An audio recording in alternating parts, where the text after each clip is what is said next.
Hi everyone, this is Tanya the Lady Strange.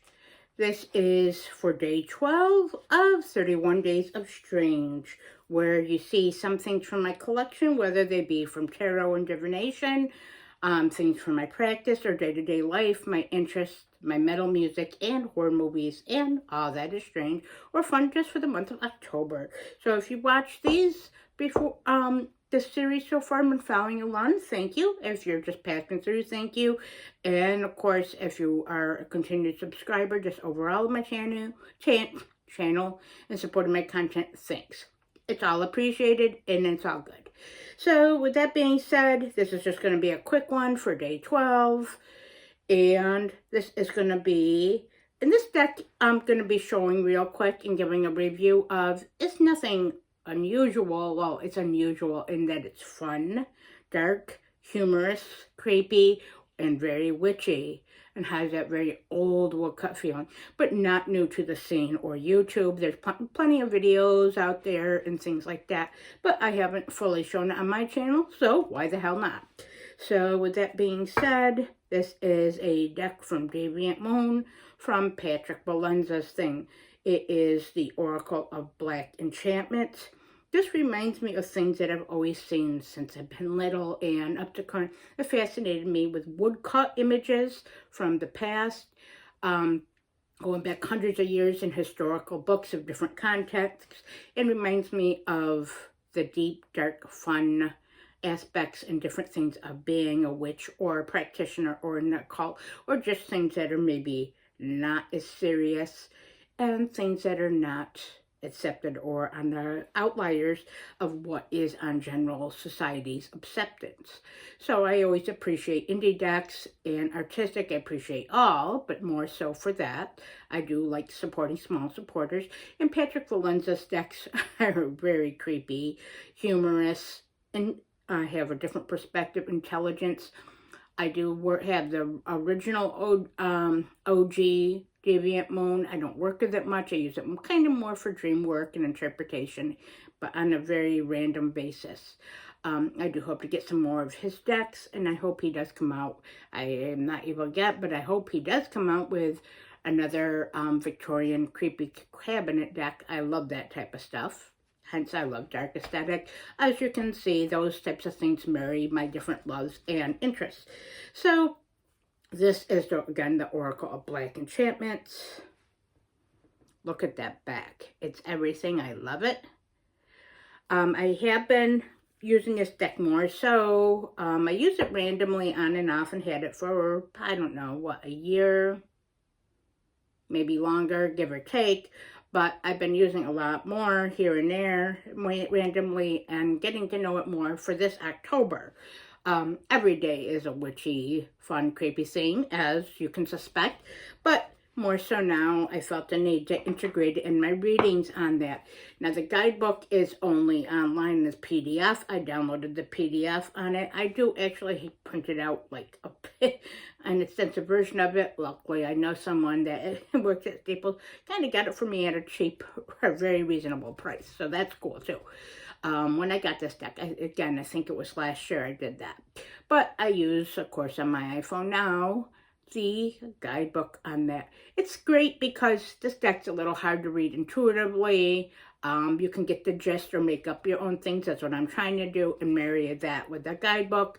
The guidebook's great because it has a light and dark meaning that both are applicable. Short, sweet, and a little bit back of the picture. A little bit of story. Short, sweet, and simple for that types of readings. I do love a very well-written, long, detailed guidebook, depending on the deck I'm using and the purposes I'm using for that. So, just to show some of these pictures here.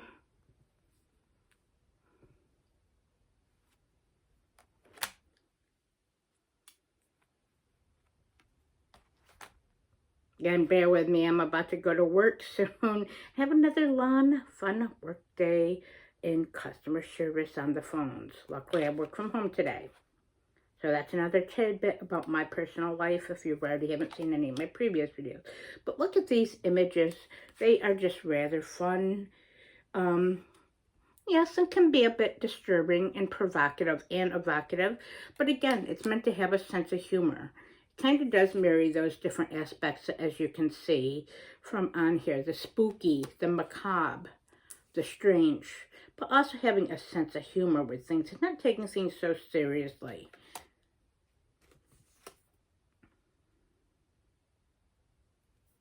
I do love the title, Oracle of Black Enchantments. Who doesn't love a sense of dark or black magic? Nothing wrong with that. Nothing wrong with a fun sense of humor and art, or things that make us face our shadows or the different aspects of life and perspective. It shouldn't be like in there spooking, shrinking away, but embracing what is healthy for us too. And the deck is sliding off my keyboard. Nothing new if you haven't watched any of my previous videos. There's either my decks have a mind of their own. My guides, of course, do things too, but it's all good. So this deck, and when I got it, I think it was like, I don't know, 50 bucks or something. I kind of would love the red or red edition, the blood red, or the Halloween, or even the blue, like seance type of style version. But this one's fine with me, just having this one in my collection.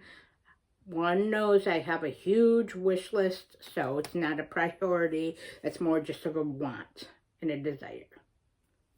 And I'm fortunate enough to have so many decks with many different perspectives if you've watched any of my previous videos.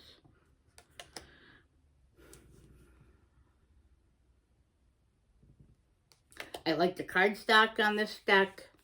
The size really doesn't bother me. I only use one, maybe two cards at a time to pull. I kind of use it as a clarifier or centralize of my daily readings I have for this October right now. It's been fairly compatible with my witchy and macabre decks, to be expected. And I have a lot of those if you've seen any previous ones. I would recommend this to anyone that does like decks that are a bit unusual, strange, that are going to challenge them in their perspective. Sorry if my hands are shaking a little bit. I must be having one of those type of mornings. But if you like things that are support indie creators, interesting things, or just you like weird, fun artwork like I do, then this is great. If you want something that's going to basically challenge your intuitive, your intuitive gifts, or intellectual gifts, that's also great on it. And if you're into the witchcraft and occult, this is still a fun one. So again, the deck's definitely worth the price. It is on Deviant Moon Inc. for Patrick Valenzas. I'm not sure if this is still fully available.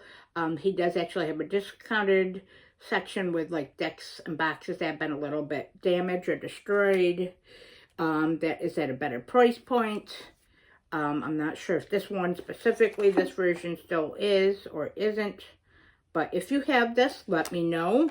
If this is something that you have in your collection, you use, or any of his other decks, please comment below. If you have any questions or like this series, please like and comment below and subscribe to my channel, as it helps to know that just as others, I appreciate your content, that my content is reaching others too. And again, this deck is definitely worth it. Definitely something I would never trade or get rid of my collection. To be honest, I really don't do that anyways.